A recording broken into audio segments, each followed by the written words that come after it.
tudo bem? Hoje estamos aqui no Instituto Minerva, então, para continuar esse super evento do World Creativity Day, com o apoio da Globo, do Canva, Humankind e Instituto Minerva. E hoje eu vou conversar com vocês sobre coisas muito interessantes. Afinal, o jurídico, o legal, é amigo ou inimigo da inovação? Né? A gente, às vezes, é chamado por último porque o pessoal pensa, lá vem o pessoal do não. E hoje eu quero conversar com vocês que isso não é bem uma realidade, não é assim que funciona. Vou me apresentar muito rapidinho aqui. Eu sou Data Protection Officer e responsável por governança de inteligência artificial na Edenred, uma multinacional francesa. Sou responsável por 12 unidades de negócio aqui no Brasil. Tenho doutorado, mestrado com foco em inovação, inteligência artificial e proteção de dados. Sou professora do Mackenzie, do IBMEC, da USP. Sou professora também na Columbia Law School, onde eu fiz parte do meu doutorado. Então, sou Visiting Scholar, Visiting Professor lá. Tenho uma especialidade em inovação e empreendedorismo na Stanford Graduate School of Business, na área de negócios. E também tenho 2 graduações. Sou formada em Direito pelo Mackenzie, sou formada em Comunicação pela Unesp. Tenho mais de 20 livros publicados, 4 meus. Um deles eu trouxe aqui para sorteio, o mais recente. É um livro bilíngue sobre inteligência artificial, com um prefácio escrito pelo professor de Stanford. Os 4 primeiros são meus. E todos os outros abaixo, tenho 20 capítulos de livros publicados aqui no Brasil, alguns fora, e alguns artigos também em inovação, inteligência artificial e proteção de dados, na China, no Reino Unido e na Espanha. Mas o meu melhor título é que eu sou a mãe do Miguel. Dentre todos esses, eu sou a mãe do Miguel. Fui eleita a única brasileira entre as 20 principais de inteligência artificial, né, Women in AI and Ethics, e fui top lawyer o ano passado na América Latina em Direito e Tecnologia. E aí eu quero conversar um pouquinho com vocês sobre por que a inovação e o direito estão interconectados. Essa frase não é minha, é da AB2L, a primeira associação brasileira de Lawtechs e Legaltechs. E o que ela fala? O mundo muda totalmente. E não faz sentido só o direito ficar de fora. Não adianta achar que nós somos o alecrim dourado que não vai mudar. Se tudo mudou, a maneira como você namora, a maneira como você organiza seus médicos, como você faz a saúde, como você se relaciona, como você ganha dinheiro, como você faz economia e moeda, por que o direito não muda? Não dá para achar que seremos um oásis, né? O que a gente faz, então? Quando a gente pensa em empreendedorismo e inovação, o que os empreendedores ou os inspiradores ou as pessoas que buscam a criatividade para mudar as coisas, elas fazem?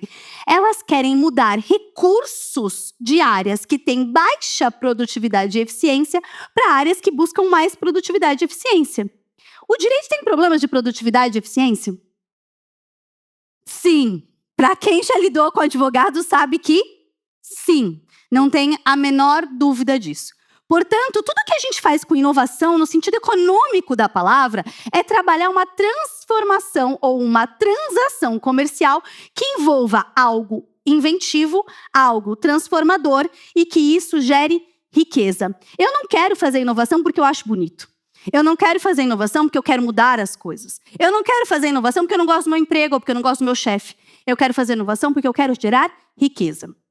E no direito? O que a gente faz, né? Como é que a gente começa a gerar riquezas, a mudar transformações e a unir coisas que aparentemente podem ter uma colisão? A gente começa por processos. Quais processos a gente precisa mudar? Inovação, galera, não é isso aqui, ó. Uma lâmpada mágica. Não é algo que eu acordei e tive uma ideia maravilhosa. A criatividade, ela é fundamental, mas ela só gera riqueza se ela for transformada em processo. Então, criatividade é você manter esse processo em andamento. Se você não mantiver esse processo em andamento, em algum momento, isso acaba. Isso não gera riqueza, isso gera só uma ideia. E como dizem no mundo da inovação, de ideias, o inferno está cheio. Você até precisa de uma ideia para começar, mas você precisa de resiliência e processo para terminar. Se isso não fosse verdade, por que eu tenho tantos processos de inovação? Aqui eu estou trazendo no mínimo 6. Só para começar a brincadeira, o mais famoso do Design Thinking, o Biodesign, focado 100% em medicina. Então, a gente tem um curso de pós-graduação em Stanford, um livro de mais de 1000 páginas para fazer inovação em medicina. Então, não é da noite para o dia, não é um ser iluminado que acordou e teve uma super ideia e com isso mudou o mundo. Ele pode ter tido uma ideia. E a criatividade dele levou além para que ele conduzisse esse processo e chegasse até o final. A gente tem um probleminha aqui. Mas a gente já vai resolver. Acho que acabou a bateria do Mac, se não me falha a memória, tá? Foi isso que estava passando de anúncio. Várias outras tecnologias ou processos a gente tem. O Agile é o mais comum. É aquele que a gente trabalha fortemente em tecnologia, já foi trabalhado aqui algumas vezes. O Startup Garage Process é aquele estudado em Stanford. A gente já fez isso várias vezes, é o que gerou a Apple, tá? O Total Venture Design também é uma metodologia de Stanford, né, onde a gente criou várias outras situações. O Total Venture Design é a maneira como a gente transforma um produto em empresa. Tá? Então, são metodologias para a gente pegar aquela sua criatividade e fazer com que ela vire um resultado. Scrum também é algo bastante comum aí na tecnologia. Será que a gente tem problemas? Será que a gente tem baixa produtividade? Será que a gente tem pouca eficiência no direito? Dá uma olhada aqui, ó. O Brasil está num ranking do país com maior gasto do poder judiciário em relação ao PIB. 1% do PIB brasileiro é gasto no judiciário brasileiro. Países como, por exemplo, a Alemanha é só 0,3%. A Espanha, 0,1%.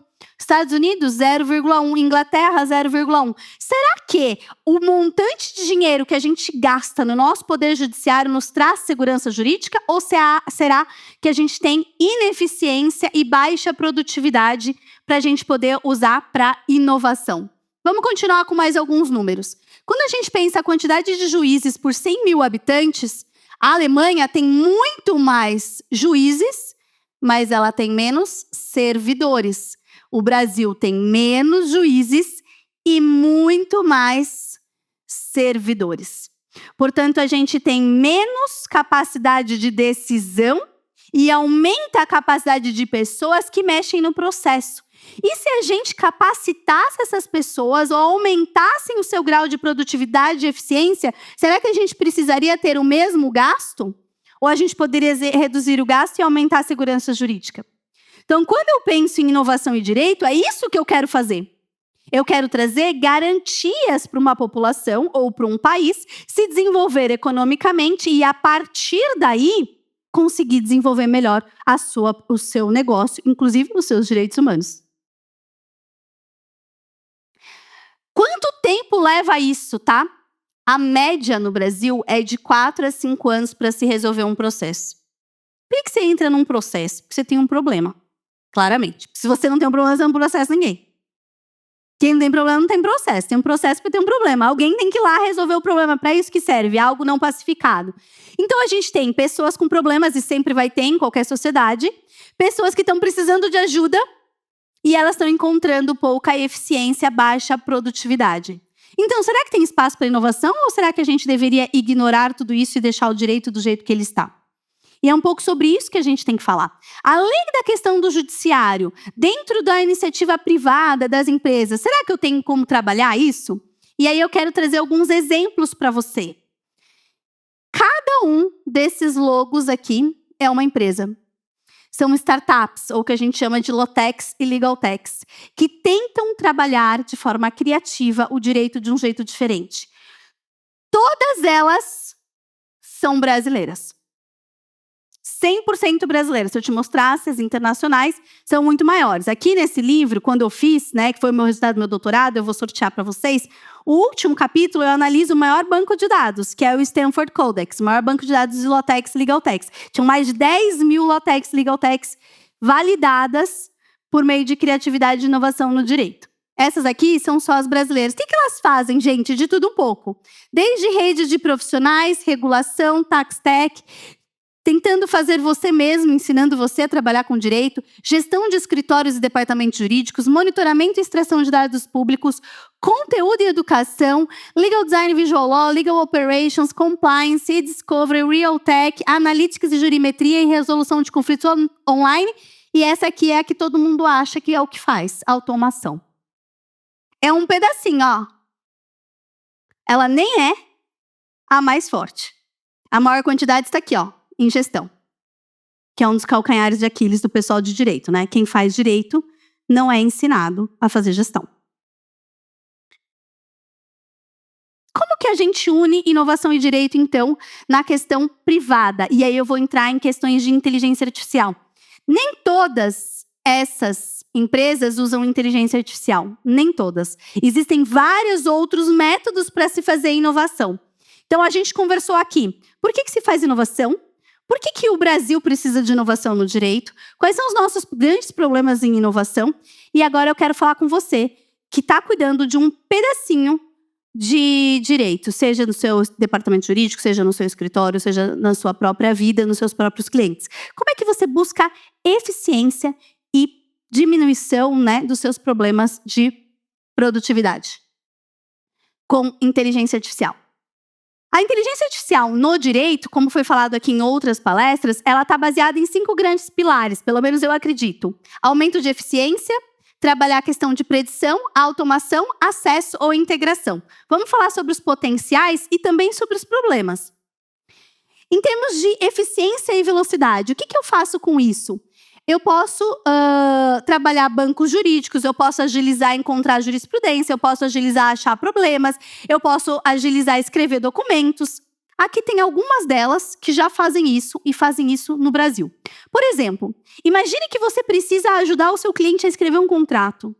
Imagine que você entra numa sala de reunião e ao invés de você ficar escrevendo e fazendo anotações, você discute o negócio. E ao final, você diz, IA, que gravou a minha reunião, redija essa reunião não em formato de ata, mas em formato de contrato. Depois, com a sua capacidade jurídica, você revisa, reorganiza. E compare esses contratos e ache os problemas para mim. Ou ache nessa massa de contratos essas cláusulas dessa situação que a minha empresa está passando agora, porque somente esses contratos eu vou precisar renegociar, todos os outros não preciso mais. Isso gerava uma massa de advogados ou de pessoas e profissionais para fazer intermináveis, horas e horas e horas de contratação. Hoje a gente consegue resolver em 1, 2 horas, o que se levava com 5, 6, 10 profissionais.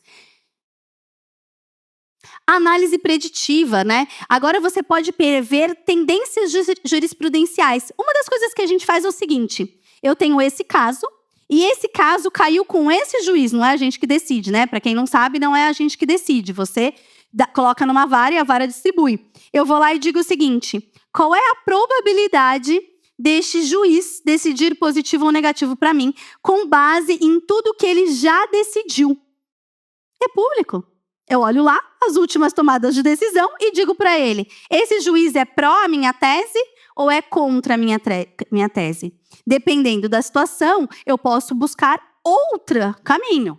Eu vou lá e distribuo outras, eu faço cautelar, eu faço liminar, eu entro com outra situação, eu mudo a tese. Porque agora eu consigo enxergar quem está do outro lado e eu faço análise histórica disso. Então eu tenho mais previsibilidade. Porque existia uma frase, não sei se vocês já ouviram, né? Da boca de juiz e do bumbum de nenê nunca se dá para prever. Não sei se vocês foram criados com essa, mas eu fiz direito, eu fui criada com essa frase. E aí a gente agora já fala assim, não é mais bem assim. A gente já tem bastante previsibilidade do que vai acontecer. Eu consigo saber qual é o juiz que mais decidiu pró em determinados casos ou em menos casos. É só eu baixar hoje, tá? Eletrônico, eu entro, baixo, muito do que faz o Jus Brasil, tá? E eu consigo organizar. Para quem trabalha com proteção de dados, o Jus Brasil conduziu uma pesquisa, gente, fantástica. Ele analisou mais de 2.000 decisões. Algumas são sentenças, outras são decisões de intercurso, né, de interprocesso. Nessas decisões, ela conseguiu saber quais são os principais artigos da LGPD que são utilizados. E quais são artigos que nunca foram citados, que estão presentes na lei, que são existentes, mas os juízes nunca citaram para decidir nada. Então, quando eu for processar alguém com base naquele... e eu vou utilizar a LGPD, qual que eu vou fazer? O artigo que eu sei que o juiz conhece. Que daí eu sei que ele vai decidir isso comigo. O que mais, pessoal? Automação de tarefas repetitivas, né? Então, hoje, por exemplo, para quem está numa empresa regulada pelo Bacen, você recebe ofícios que não acabam. O que você pode fazer? Cada vez que o ofício for assim, você responde assim. E aí, essa resposta está pronta. Você só bate o olho, vê se ele realmente não viajou, né? E aí você já responde. Então, hoje, o que a gente fazia com 10, 15 pessoas, a gente faz com muito menos do que isso, né? Para respostas de contencioso, a automação é muito mais rápida e a gente já tem resultados com isso.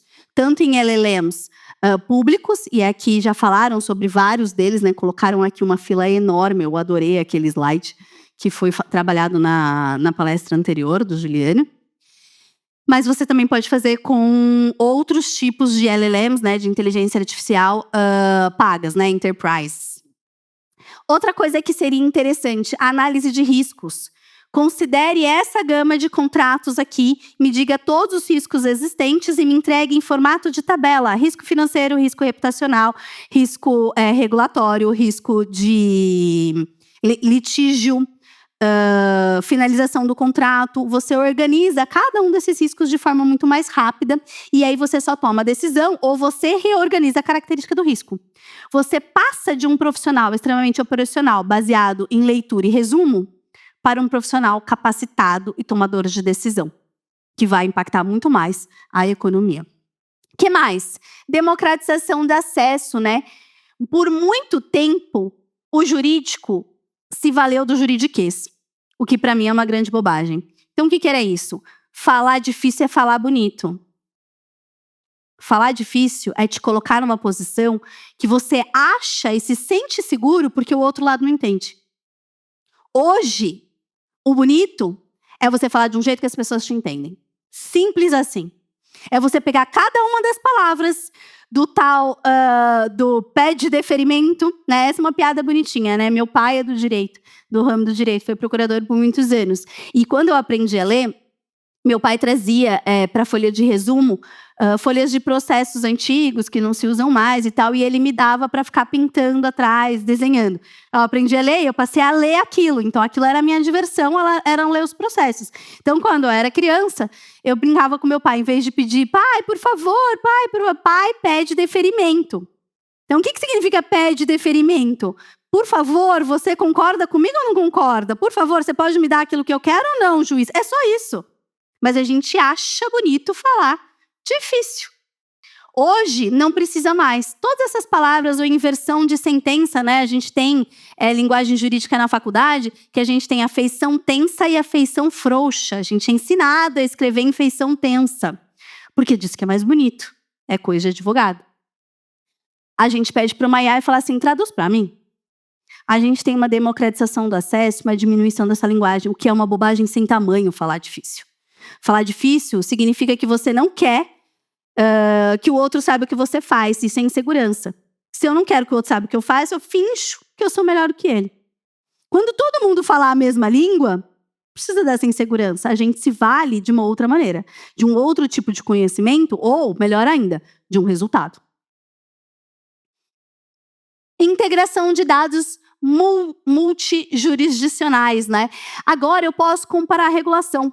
Para quem trabalha em multinacional ou para quem trabalha, e agora não tem muita diferença, né? Pela internet você pode ver de diversas maneiras, eu posso saber o seguinte, proteção de dados no Brasil e na Argentina é a mesma coisa? Porque lá também tem, tá? Lei. LGPD na Venezuela tem, no Chile tem.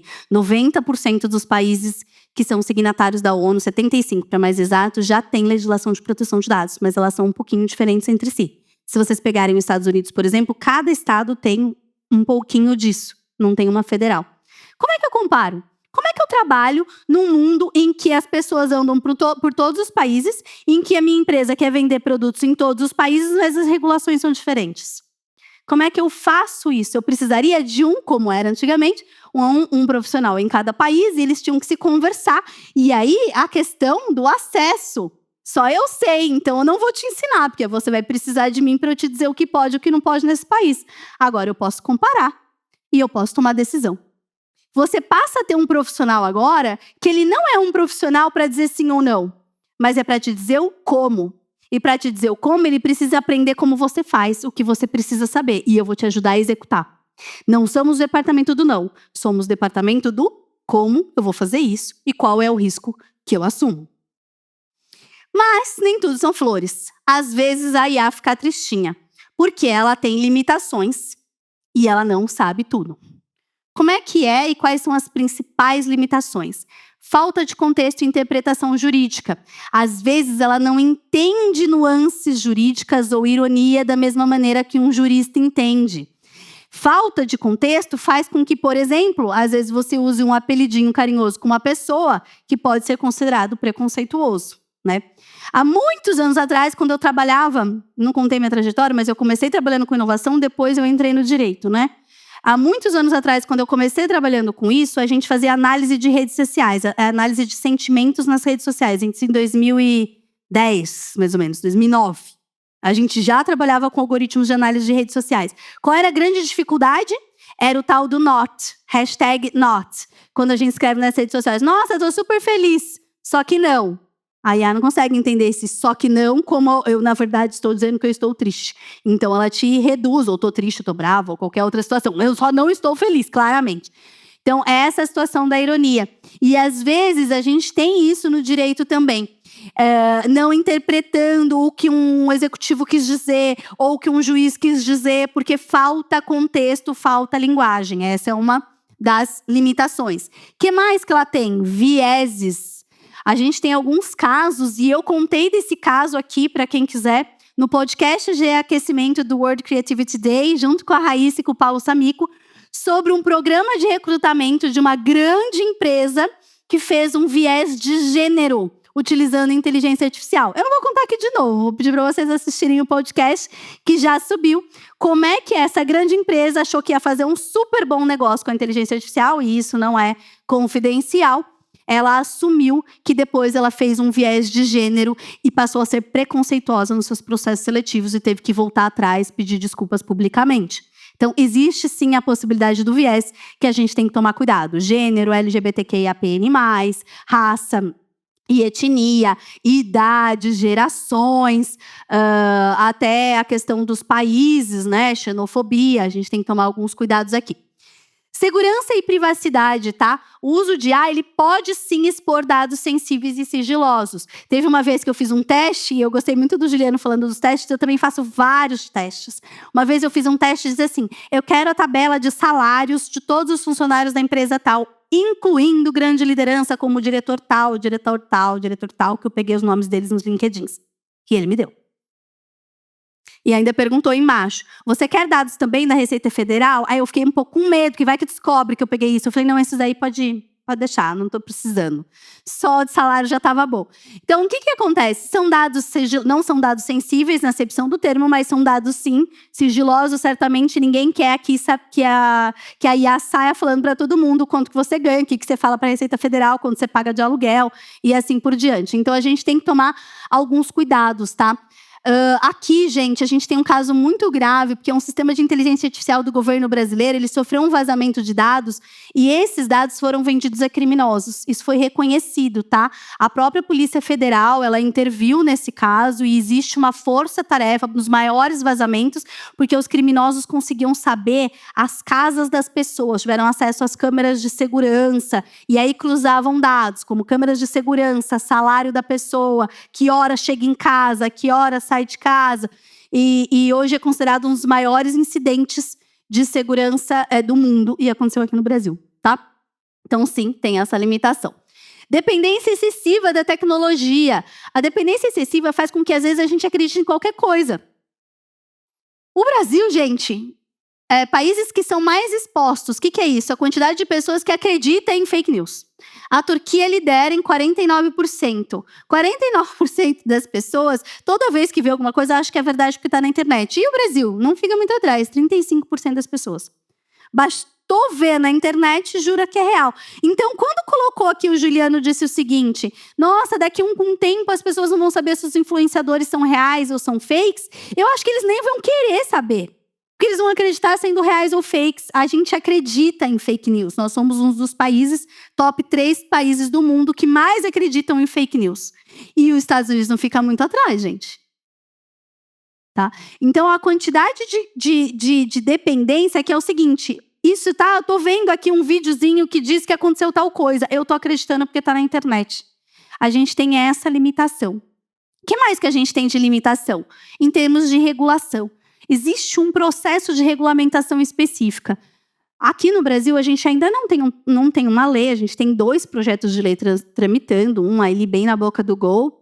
A gente já tem uma regulação internacional na União Europeia, o AI Act, que está valendo, entrou em vigor o ano passado e está em processo de validar, ele termina o ano que vem, em agosto do ano que vem. Mas é tão difícil, gente, que tem um estudo de Harvard, esse aqui, que ele mapeou todas as principais iniciativas de regulação. Cada uma dessas palavrinhas aqui é uma iniciativa diferente. E todas essas iniciativas são mapeadas em cada uma dessas linhas, que são os pilares da regulação. E essas bolinhas que vocês estão vendo são o quão forte ou repete-se em umas às outras. Portanto, para você mapear 36 iniciativas de regulação que existem no mundo, sejam elas públicas, privadas ou de associações civis, como ONGs, etc., requer um conhecimento super profundo. Todos esses atores ou sujeitos de direito, para ser mais técnica, eles atuam na sociedade. Porque eu tenho o Estado, eu tenho as empresas, eu tenho as pessoas, eu tenho as ONGs, eu tenho uma série de situações que estão cada um defendendo seus interesses. Como é que a gente converge tudo isso para algo que a sociedade aceita? Então, há um grande desafio aqui também. Nessa situação dos nossos limites e desafios, como é que a gente transpõe, né? Como é que a gente pode ter a potencialidade da IA ao mesmo tempo que a gente supera esses limites? Esse é o nosso desafio. Eu estou vendo aqui, o céu é o limite, né? Alguém está dizendo para mim que eu posso fazer qualquer coisa com a IA. Por outro lado, alguém está dizendo para mim que a IA às vezes faz coisas bem ruins. Como é que eu sei se eu estou fazendo algo que está me ajudando, melhorando minha produtividade, minha eficiência e sendo amigo da inovação? Quando que eu sei que eu estou caindo num buraco e me prejudicando? Como é que a gente sai dessa situação? A gente sai assim, colocando a inteligência artificial para aprender. A gente sai ensinando. Não tem outro jeito a não ser ensinar a inteligência artificial do mesmo jeito que a gente ensinou os nossos filhos de que os direitos humanos são importantes, de que a gente repete isso à exaustão na sociedade, de que não pode ter preconceito, que não pode excluir as pessoas. E do mesmo jeito que a gente fica, no mínimo... Eu fiquei, por exemplo, 32 anos dentro de uma sala de aula. Até os meus 32 anos de idade, eu não tinha saído de uma sala de aula ainda. Já trabalhava, mas eu continuava na sala de aula, né? Então, fiz todo o ensino médio, uma graduação, outra graduação, uma pós, um mestrado, um doutorado, quando eu fechei. Quando eu fechei com 32 anos, eu ainda estava dentro de uma sala de aula. Foi a primeira vez que eu saí dela. Então, é isso que a gente vai fazer na IA. Quando o pessoal fala assim para mim, mas vai demorar. Eu falei, mas uma pessoa demora também. Eu demorei 32 para virar professora. Quantos anos vai demorar para a IA? Talvez mais rápido, pela velocidade, pela quantidade de dados com que ela se assimila. Mas, certamente, ninguém vai conseguir ter a inteligência e ter toda a sua potencialidade com a superação dos seus limites, se não ensinar. O que a gente vai fazer, então?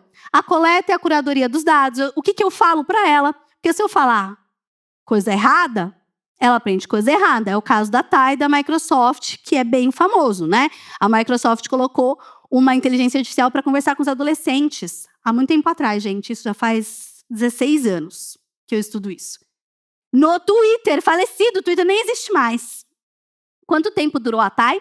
24 horas. Em 24 horas, a TAI pedia morte aos judeus, xingava de todos os nomes, dizia que os negros deveriam ser extintos da sociedade, que a gravidez na adolescência era o correto e incitava ao sexo e à violência de todas as formas possíveis, porque colocaram ela no Twitter e esqueceram de ensinar para ela que algumas coisas eram erradas. Mas disseram que ela deveria aprender a conversar com os adolescentes. E eles ensinaram isso para ela e ela aprendeu. Ela foi retirada do ar imediatamente. E aí, né, a grande sacada é que retiraram do ar, mas ela deu um jeito de aprender. Ela voltou depois de meses. A Microsoft tirou, e aí tirou do plug e dizem que matou esse código, né? Um dos maiores escândalos que a gente tem na história da inteligência artificial há 15 anos. A questão da anotação de dados por especialistas, então a gente ensina, treina com dados sintéticos e não reais, a gente ensina ele como é que a gente faz de uma maneira fake, igual a gente faz com criança. Então, primeiro você dá uma colherinha de plástico, depois você dá uma colher de verdade. Então, primeiro você coloca um tênis com um amarrinho de elástico, depois você ensina a amarrar. A mesma situação. Monitora continuamente o modelo, igual você faz com criança. Quando você tem um filho em casa, você fica monitorando o que ele está fazendo, até que você se sente seguro para deixar soltar. Reforço negativo e positivo, explicabilidade do modelo, treinamento com cenários contextuais, aprendizado federado, revisão contínua e atualização periódica de dados. Existem pelo menos 10 maneiras de você ensinar a inteligência artificial para ter a sua potencialidade. Então, se eu quero fazer as coisas darem certo, eu preciso ensinar e não desistir. Mas eu sei que eu vou enfrentar desafios no meio do caminho. Por isso, o jurídico é seu amigo, porque ele vai te ajudar a tentar entender onde é que você está errando aqui, mas sem deixar de acreditar que esse é o caminho. Por isso, pessoal, me despeço de vocês. Super obrigada. Encontro vocês no Twitter e no LinkedIn. No Twitter não, né? Agora é no Instagram. Tchau, tchau.